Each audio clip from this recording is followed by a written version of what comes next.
Glórias a Deus. Louvado e engrandecido seja o santo nome do Senhor, do Deus Todo-Poderoso, Criador dos céus e dessa imensa terra.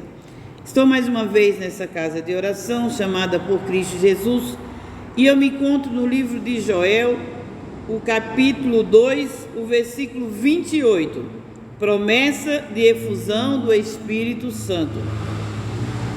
E há de ser que depois derramarei o meu Espírito sobre toda a carne, e vossos filhos e vossas filhas profetizarão, os vossos velhos terão sonhos, e os vossos mancebos, rapazes, terão visões.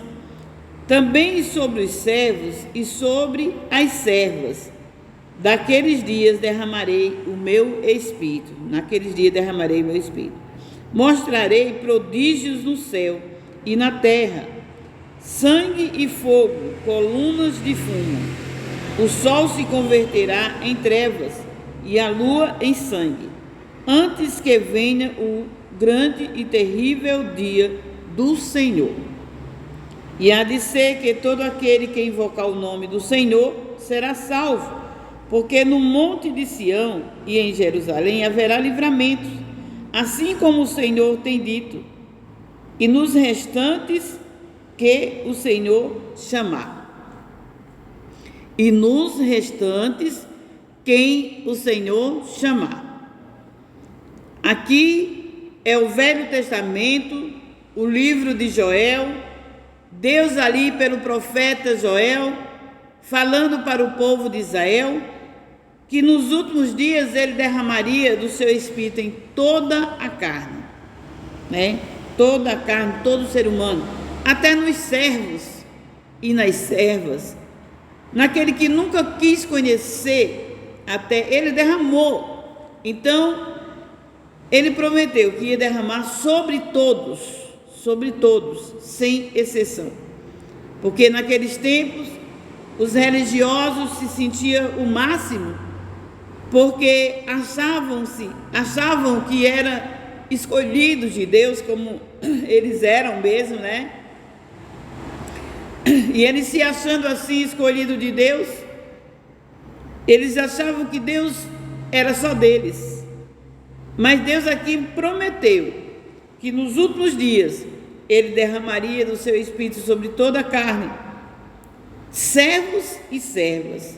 Então era para todos, ali de Jerusalém, Assim como o Senhor tem dito, e no restante que o Senhor chamar. Ali foi a promessa da efusão, da descida do Espírito Santo para o povo de Jerusalém, E nós vamos ali para Atos dos Apóstolos. Aqui, irmão, é apenas um ensinamento. Nós vamos aqui para Atos dos Apóstolos, no capítulo 2 também,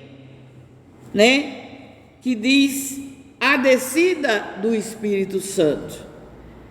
E aqui mostra que estavam ali os discípulos do Senhor, com sua mãe, seus irmãos, e Jesus disse para eles: vão para Jerusalém, até que seja descido dos céus, derramado sobre vós poder. E eles foram, obedeceram. E todos que Deus chamou na época, porque Jesus falou para os discípulos, Jesus falou para os discípulos. Mas aí nós vamos ver que já tinha mais de 3.000 pessoas. E nós vemos aqui onde ele disse assim: e no restante em que o Senhor chamar. Então, ninguém foi de casa em casa chamando aquele povo para se unirem ali aos discípulos. Foi o próprio Deus. Ele diz: eis que eu mesmo irei, eu mesmo irei e buscarei todas as minhas ovelhas perdidas, todos os que eu quiser, que ele quiser, todos o que o Senhor chamar, como está escrito. E Deus foi chamando pessoas, E as pessoas foram se envolvendo ali no templo, ali em Jerusalém. Pessoas que não eram nem judeu foram se ajuntando, como diz assim, no versículo 7 do capítulo 2 diz assim: todos pasmavam e se maravilhavam, dizendo uns aos outros: pois que não são galileus todos esses homens que estão falando? Como, pois, ouvimos cada um na nossa própria língua em que somos nascidos? Então, do jeito que Deus no início, Ele confundiu as línguas, Ele também desconfundiu as línguas nesse dia. Porque todos que estavam se achegando a eles não eram judeus, não. Era todos aqueles que Deus quis chamar, se achegaram a eles. Mas estavam falando e vinha dos céus, né? Uma coluna de fogo e trazia línguas repartidas para aquele povo que ali se encontravam. Eles iam chegando e sem ter feito nenhuma faculdade, sem ter feito nem ter cursado línguas judaicas, língua lá do povo judeus. Eles iam se achegando e falando nas línguas deles mesmo. Os partos, os medos, elamitas, os que habitam na Mesopotâmia, né? A Judéia, Capadócia, Ponto, Ásia, eram pessoas de todo canto estavam chegando.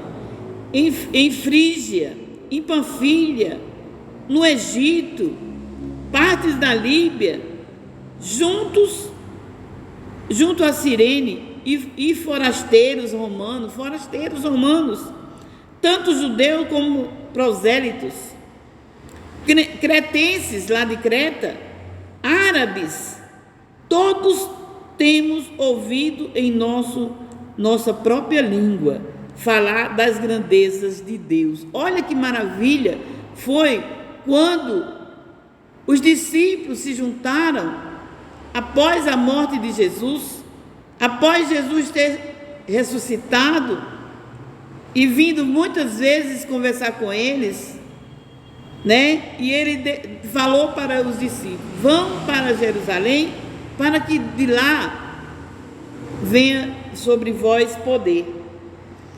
E eles foram, obedeceram, mas eles ouviram a voz de Jesus, do seu mestre, e foram.